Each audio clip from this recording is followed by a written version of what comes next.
Eto mga idol, matapos nga po magpakita ng litrato itong si Naoya Inoue sa kanyang Twitter account. Pinost nga po nito ang kanyang bato-bato na pangangatawan na para bang nagpapahiwatig itong si Naoya Inoue sa kanyang post na kondisyon na ito. At handang-handa na nga po ito makikipagbanatan sa ating pambato na si WBA IBF Unified Super Bantamweight Champion Marlon Tapales. At dahil nga sa post na ito ni Naoya Inoue mga idol, ay di naman nagpapahuli ang ating pambato na si Marlon Tapales. Dahil nagpost nga rin itong si Sean Gibbons mga idol, na kung itong kay Naoya Inoue ay isang braso lamang ang kanyang ipinakita. Dito naman sa ating pambato na si Tapales ay dalawang braso naman ang kanyang ipinakita. Na ang ibig sabihin lamang niyan, kung itong si Naoya Inoue ay handang-handa na sa paparating nilang bakbakan, mas lalong handa itong si Tapales. Sa ibang balita naman mga idol, kung ating matatandaan ang laban ni Ben Ligas kontra sa pambato ng Chile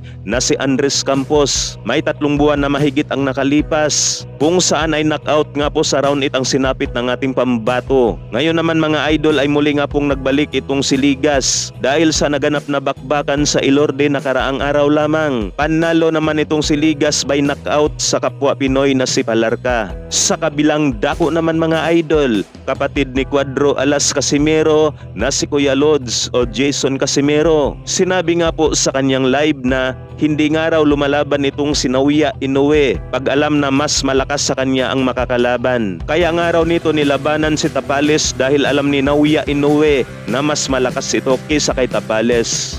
Siguro kayo na sana ang lalaban ni Inoue kung hindi kayo umalis.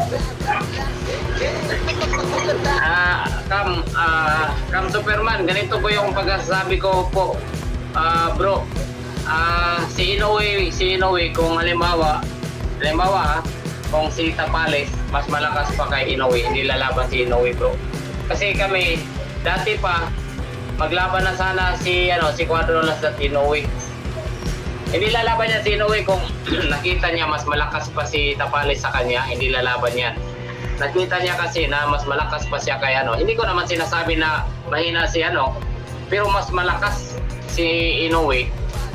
Ayan. Hindi lalaban yan si real talk lang.